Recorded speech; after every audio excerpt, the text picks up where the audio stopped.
Why should you get money for that? So I say, you know what? I want to keep you. I feel like a pro when listening to you. And don't be afraid to use it. So imagine that you bought a company, the deal is done, and the day after, the staff quits. What do you do in that situation? I mean, the people of the company could be maybe the most important part. For sure. But maybe if there was a way that you could actually keep them. Today, we're going to talk about golden parachute, sign-on bonuses, and retention bonuses. Yeah. I think you heard the terms before, but now we're going to clear them out for you in our M&A Masterclass. So bring out the pen and paper and a cup of coffee, because now we're going to talk about something real fun. Yeah. And I'm sure you heard about it, and they might seem similar, and they might, golden parachute might seem very controversial. So we'll walk you through the good and the bad. Yes. And what you should think about also as an employee or as a talent looking for a new job. How can you play on retention bonus, sign-on bonus to get more cash in hand? Yes, and this is also relevant for you as a small or medium-sized business owner. For sure. And as always, we have our seasoned business lawyer here at zero cost, dropping knowledge for us. Hello. Let's kick it on. To start with golden parachute. Golden parachute, the most controversial of the three. Yep. Yeah. So it's a predetermined, pre-agreed compensation package only for the top executives of the company. Yep. And it will be connected to a change of control, an M&A transaction. And, of course, if they're let go. So 2 components, a change of control and if they're let go. There can be a golden parachute that only focuses on if they're let go, but we're in the M&A Masterclass, so we're going to talk about the change of control. Yes. Yeah. Super controversial because they're seen as excessive. They're known to be used as so-called poison pills to fend off a buyer, and that might not actually be in the best interest of the shareholders. It might just be the executives want to stay on, right? So it can also be seen like, so executive, you're getting a super high salary. You already have equity in the company. You get the benefits. And now you're being terminated because obviously they deem that you will not be doing a good enough job going forward. Why should you get money for that? Right? That's the question. Yeah. So it's controversial. But on the other hand, it will function to facilitate an M&A deal. So in a way, you can almost see it as a success fee for management. Because if you didn't have a golden parachute, they might work against the deal. And we know, since previous episodes, that the M&A process entails a long due diligence for the buyer, etc. And you need the management to play ball, to help out. Yeah. So it's kind of like saying that, okay, you get a success fee. So no, you might not keep your job if there is a new buyer in town, no new owner. But if you help me out, you do a good job, you make sure that the shareholders get a good payment for their shares, you will also get a bit of cash in hand. Wow. Yeah. Brilliant. So typically it has a cash component. You will say it's a bonus of 1 or 2 years salary, for example. It will have an equity component. Let's say you have a vesting schedule for shares. It might be accelerated. So you get to own ownership of shares. And it can be other bonuses.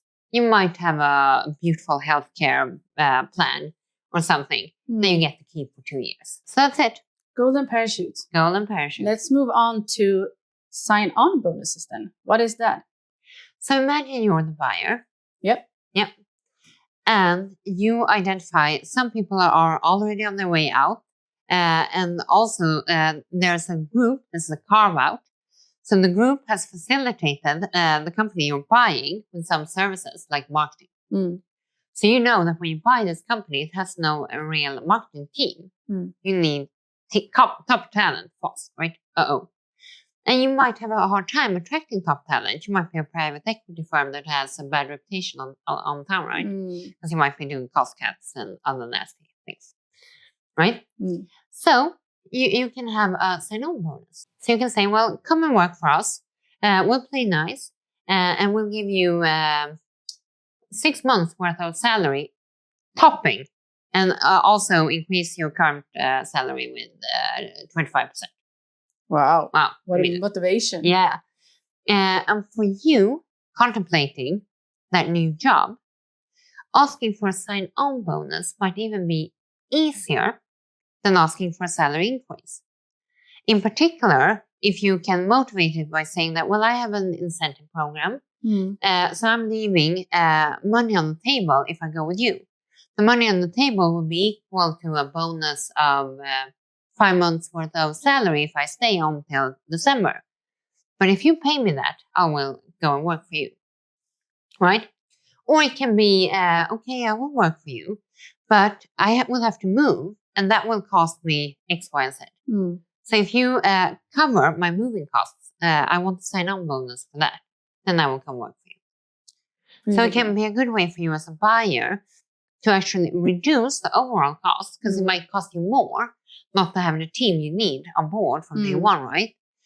So you might win in the end.